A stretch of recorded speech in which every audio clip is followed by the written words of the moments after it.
এরপরে প্রশ্ন হলো, কোন ব্যক্তি ইমানদার অবস্থায় সদকা জারিয়া করে মাঝখানে যদি শিরক করে আবার তওবা করে ইমানদার হওয়ার পর ওই সদকায় জারিয়ার সওয়াব জারি থাকবে কিনা? যদি কোনো ব্যক্তি সদকায় জারিয়া মূলক কোনো কাজ করে মাঝখান দিয়ে শিরকে লিপ্ত হয়ে ইমান হারা হয়ে যায়, আবার সে যদি ইমানে ফিরে আসে তো তার পেছনের যে নেকামল আছে, ভালো কাজ আছে, আল্লাহ তাআলা চাইলে সেগুলো তাকে তার আমলনামা যুক্ত করতে পারেন। কিন্তু ইমান চলে যাওয়ার পর যখন মানুষ নতুন করে মুসলমান হয় তখন তার খাতা নতুন করে শুরু হয় এবং ইমান আনার আগে যে ভুল ত্রুটি মাঝখানে হয়েছে সেগুলো আল্লাহ তাআলা মাফ করে দেন। আল ইসলাম ইয়াহদিমু মা কানা ক্বাবলা, কারণ ইসলাম গ্রহণ করার আগে ভুলভাল কিছু হয়ে থাকলে সেগুলো আল্লাহ তাআলা মাফ করে দেয়। তবে কাফের থাকা অবস্থায় নেকামল করলে, ভালো কাজ করলে সেটা কাউন্ট হয় না, কারণ তার মধ্যে কি নাই? ঈমান নাই। তবে যদি কেউ আহলে কিতাব, ইহুদি বা খ্রিস্টান, সেখানে সেই ধর্মের উপরে তারা সঠিকভাবে থাকে, আল্লাহর নবী ঈসা বা মূসা আলাইহিস সালাম প্রতি ঈমান আনে এবং তারপরে মুহাম্মদ সাল্লাল্লাহু আলাইহি ওয়াসাল্লাম প্রতি ঈমান আনে, আল্লাহ তাআলা কোরআনে কারীমে বলেছেন যে তাদের বিনিময় ডাবল দেওয়া হবে, সওয়াব দেওয়া হবে। কি? কারণ তারা আগের নবীর প্রতি ঈমান আনছে, পরের নবীর প্রতিও কি আনছে? ঈমান আনছে, যদি এরকম কোন আহলে কিতাব থাকে। এরপরে প্রশ্ন হলো, ফুটবল খেলা এবং দেখা জায়েজ আছে কিনা? ফুটবল খেলা এবং ফুটবল দেখা শর্ত সাপেক্ষে জায়েজ আছে, আবার শর্তের অনুপস্থিতিতে জায়েজ থাকবে না। আমরা অনেকে মনে করি খেলাধুলা বোধহয় ইসলামে হারাম, সব খেলাধুলা, আনন্দ বিনোদন, হাসি রসিকতা, এগুলো বলতো ইসলামে নাই। ইসলামে শুধু নামাজ কালাম আছে, রোজা আছে, জাকাত আছে, হজ আছে, ওয়াজ শোনো, ওয়াজ করো, গুরু গম্ভীর জিনিসপত্র আছে। আমাদের দুনিয়াতে বেঁচে থাকার জন্য একটু হাসি, একটু বিনোদন, একটু খেলা, একটু আনন্দ, এগুলোর দরকার আছে না নেই? এগুলো ছাড়া মানুষ বাঁচতে পারে? মানুষ তো সামাজিক প্রাণী, সামাজিক অনেক বিষয় যেরকম তাদের দরকার হয়, বিনোদনমূলক অনেক কিছুরও দরকার।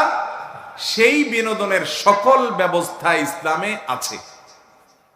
ইসলামে কোনো কিছুর অভাব বা সংকট নাই।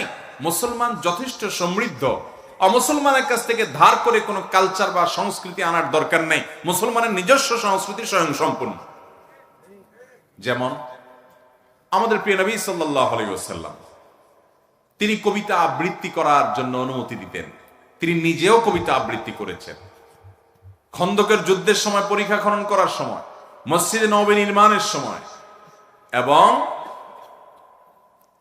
তাবুকের যুদ্ধের সময়, তাবুক নয়, আপনার হুনাইনের যুদ্ধের সময় তিনি কবিতা আবৃত্তি করেছেন। আনান নাবিয়্যু লা কাযিব আনা ইবনু আব্দুল মুত্তালিব, তিনি কবিতা আবৃত্তি করেছেন। আল্লাহুম্মা ফিলিল আল্লাহুম্মা লা আইশা ইল্লা আইশাল আখিরা ফাগফির লিল আনসারি ওয়াল মুহাজিরা, এগুলো নবীজির কবিতা। কষ্টের সময় কষ্টের কাজ করলে কষ্ট দূর করার জন্য মানুষ দেখবেন শ্রমিকরা গান গেয়ে উঠে, আছে না? যে কষ্ট দূর করবার জন্য, হালকা করার জন্য আপনার খেতে খামারে কাজ করতেছে অনেকে, তো গান ধরে। এই গানের কথামালার মধ্যে যদি খারাপ কিছু না থাকে, এখন গান মানি তো দুই নম্বরই, গান মানে হলো যৌনতা, গান মানে হলো নোংরামি, অসভ্যতা বেশিরভাগ।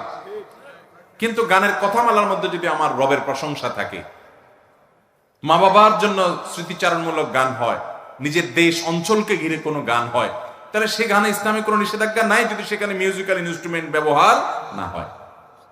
নবীজি সাল্লাল্লাহু আলাইহি ওয়াসাল্লাম করেছেন, সাহাবীদের মধ্যে হাসান ইবনে সাবিত রাদিয়াল্লাহু তাআলা আনহু করেছেন, তিনি অনুমোদন করেছেন। একবার নবী করিম সাল্লাল্লাহু আলাইহি ওয়াসাল্লামের বাসা আম্মা জান আয়েশা রাদিয়াল্লাহু তাআলা আনহা বলছেন যে তিনি শুয়ে আছেন, দুইটা বাচ্চা মেয়ে গান করছে, গান ধরছে।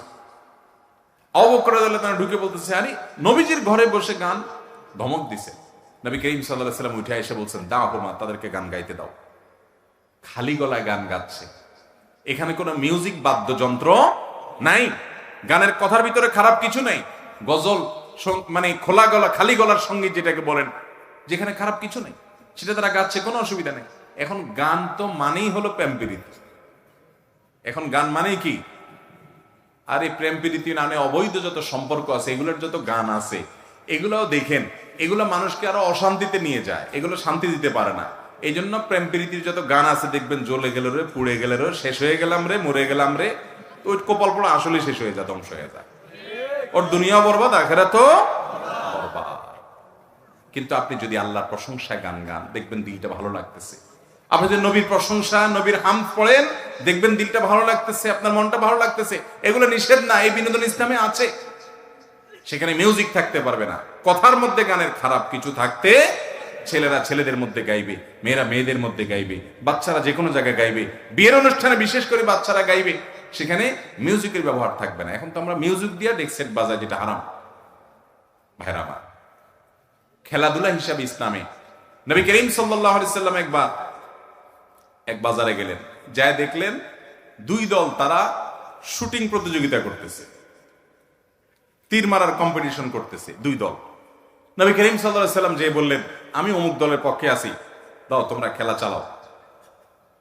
তখন যে দলের পক্ষে উনি আছেন ওই দল তো খুশি, কিন্তু বাকি বিপরীত দল যারা, তারা খেলা বন্ধ করে দিচ্ছে। নবী করিম সাল্লাল্লাহু আলাইহি সাল্লাম বললেন, কি ব্যাপার, তোমরা খেলা বন্ধ করে দিলে কেন? বলে, ইয়া রাসূলুল্লাহ, আপনি ওই দলে আছেন, আপনি ওদের পক্ষে যখন আছেন তখন ওই দিকে কিভাবে তীর মারি আমরা? তখন নবী করিম সাল্লাল্লাহু আলাইহি সাল্লাম বললেন, ঠিক আছে, আমি দোনো দলের সাথে আছি, তোমরা খেলো, তারপরও তোমরা খেলো। এই তীর মারার প্রতিযোগিতা রাসূল আকরাম সাল্লাল্লাহু আলাইহি ওয়াসাল্লাম এলাও করেছেন। মসজিদে নববীর আঙ্গিনা ইথিওপিয়ান সাহাবীরা, নিগ্রো সাহাবীরা খেলাধুলা করছে। আম্মা জান আয়েশা বলেন, আমাকে একটু নিয়ে যান, আমি দেখবো। তাহলে ভাইরা আমার, যদি কোনো যুবক, যে কোনো বয়সের মানুষ ফুটবল খেলে, সেই ফুটবল খেলা যদি সতর ঢাকা থাকে, সেখানে যদি একদল আরেক দলের কোনো টাকা পয়সা লেনদেন না করে, নিজেদের মধ্যে আদান প্রদান না করে, জুয়া যদি না থাকে, এটা শুধু শারীরিক কসরতের জন্য হয়, যে আমার শারীরিক ব্যায়াম হবে, মানসিক ফুর্তি হবে, এই ধরনের খেলাধুলা খেলা জায়েজ আছে, এবং এটা দেখাও কি আছে। কিন্তু টেলিভিশনে যে খেলা আপনি দেখেন, সেখানে শুধু খেলাও দেখেন না, আরো কিছু দেখেন, বরং খেলার চাইতে অখেলাই। এরপরে সেখানে আপনি সতর মুক্ত করা হয়, সেটি দেখতে হয় আপনাকে, হারামের দিকে দৃষ্টিপাত করতে হয় আপনাকে। সেটা আপনার সালাত থেকে আপনার মনোযোগ নষ্ট করে দেয়। রাত বিরাত নাই, রাত 1টা বাজে, 12টা বাজে, দেশের লক্ষ লক্ষ হাজার হাজার যুবক জেগে থাকে, তার পছন্দ দল খেলবে রাত 1টা বাজে, 2টা বাজে, 3টা বাজে। অথচ এই যুবকই জীবনে কোনোদিন তাহাজ্জুদের জন্য একটি বারের জন্য ভোর রাতে অপেক্ষা করে নাই। কি জবাব হবে আল্লাহর কাছে? এত আবেগ তোমার বুকে, এত ভালোবাসা, ওই ইহুদি খ্রিস্টানের জন্য, তার খেলা দেখার জন্য এত ভালোবাসা দিলা, রাতভর জায়গায় বসে রইলা, আল্লাহর হুকুম মানার জন্য কয় রাত জাগছো জীবনে? কোন মুখ আছে ভাইরা আমার? অতএব এই খেলাধুলা জায়েজ আছে, এইভাবে বিনোদন করলে সেটা জায়েজ আছে, এবং এটা দেখাও জায়েজ আছে।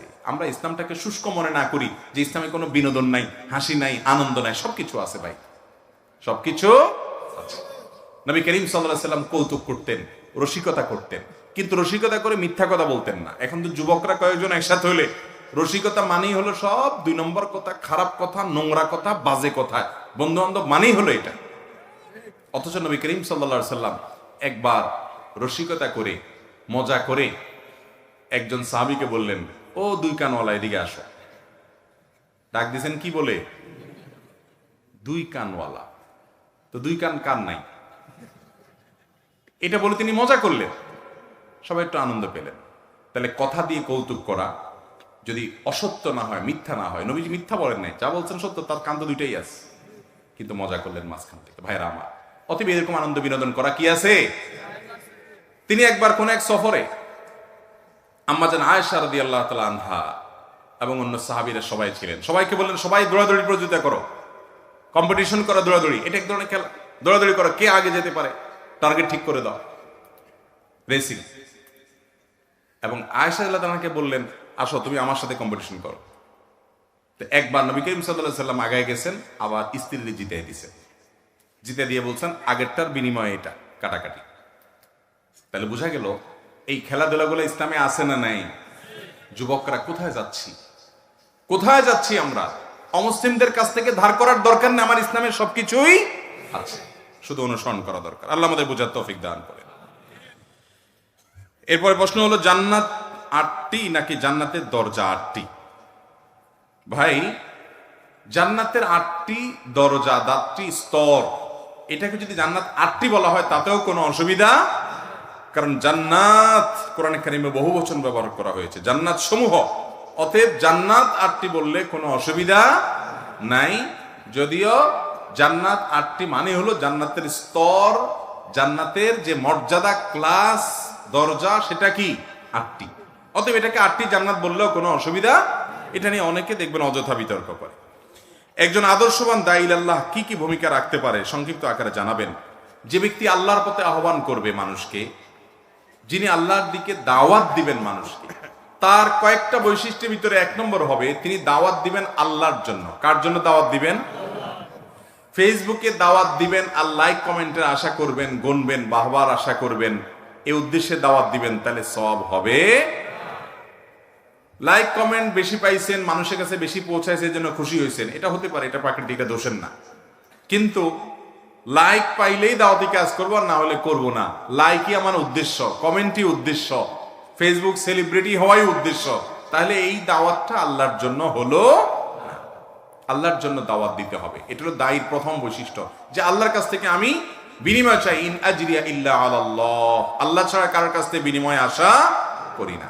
2 নম্বর হলো তিনি দাওয়াত দিবেন, এই দাওয়াত হবে কোরআন হাদিসের দিকে, মন গড়া কোনো মতবাদের দিকে না।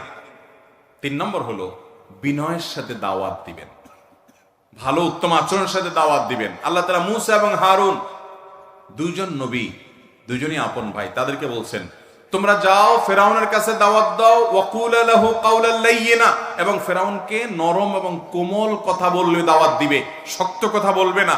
ফেরাউনের মতো খারাপ মানুষ দুনিয়াতে কেউ নাই, তাকে যদি দাওয়াত দিতে গিয়ে আল্লাহর নবী মূসা আর হারুনকে আল্লাহ নরম ভাষায় দিতে বলে, তাহলে আপনি কিভাবে ভাষা খারাপ করে রুক্ষভাবে দাওয়াতি কাজ করেন?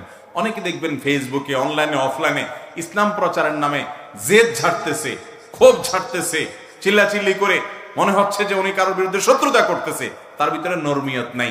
এটা দায়ীর সিফত হতে পারে। তাই